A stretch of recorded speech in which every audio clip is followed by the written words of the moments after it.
Allie, this is Kyle, Kevin, and Peng, and we're here today to discuss the Michael Marin arson fraud case. Michael Marin, pictured here in May of 2009, is a 50-year-old guy described as an adventurer. He had previously climbed Mount Everest, flown planes, and traveled all around the world. He was an avid musician and art collector and loved to brag about his possessions. He graduated from BYU and Yale Law School in the late 1980s. He then became a Wall Street trader, traveling around Asia, making his millions trading investments. In September of 2008, Marin purchased a mansion in Biltmore Estates in Phoenix, Arizona, from a friend who had previously lost it to foreclosure. Marin purchased the home for $2.5 million on an interest-only mortgage. His monthly mortgage payment was $17,250, with an imminent balloon payment of $2.3 million coming due. Marin was unemployed at the time and running out of money, and he needed a way out of the debt. So he devised a plan to sell his home in a lottery by selling 176,000 tickets at $25 each to pay off the $2.5 million mortgage. The drawing was set to occur on July 4th, 2009, but the state of Arizona deemed the lottery illegal and shut it down. The day after the drawing was set to occur, on July 5th, 2009, Marin made a 911 call to report a fire at his Biltmore Estates home. He was able to escape the fire using scuba gear and a rope ladder, and it was later determined that Marin actually intentionally set the fire to attempt to collect $750,000 in cash that his insurance policy was set to pay out. Kevin is going to talk about why the fraud occurred. Thanks, Ali. So to understand more about the fraud and why did he commit the fraud, we decided to do the fraud triangle: opportunity, rationalization, and pressure. So first is the pressure. With the financial pressure,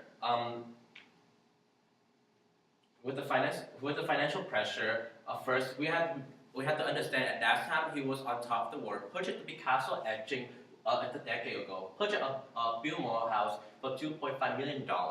During that time, he owned an airplane. He had multiple material goods such as Rolex, nice car, and multiple charity also too.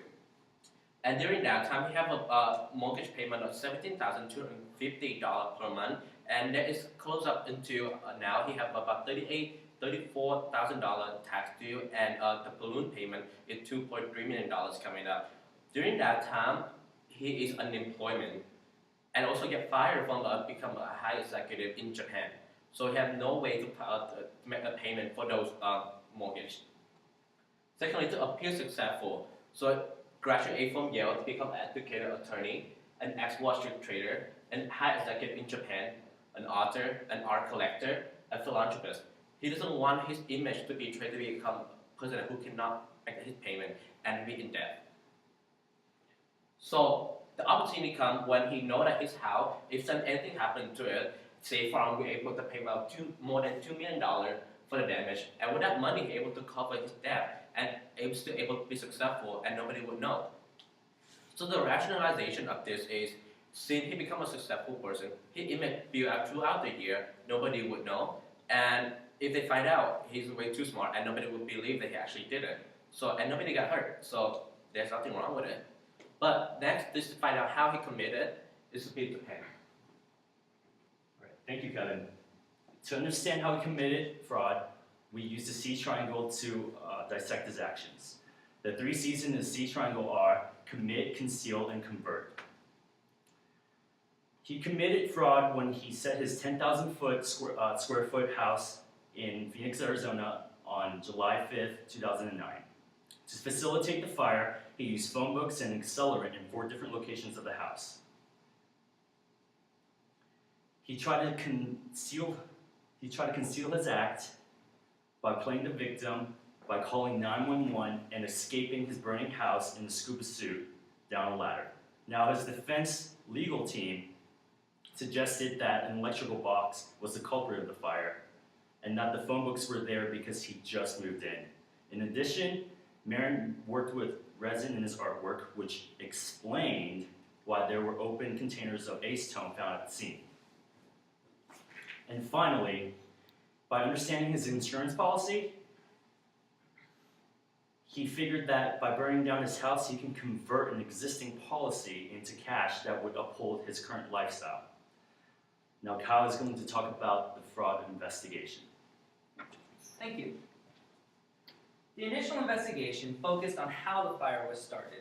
Jeff Peabody, a fire department lead investigator, was brought in to investigate. He noticed a lot of unusual behaviors, starting with the fact that Marin exited the house wearing scuba gear. He also found a lot of physical evidence. There were still unburned phone books scattered throughout the house, and also a lot of cardboard boxes.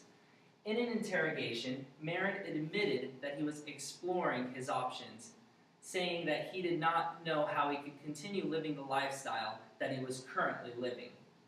There was a lot of proof and evidence that Marin had intentionally set his house on fire.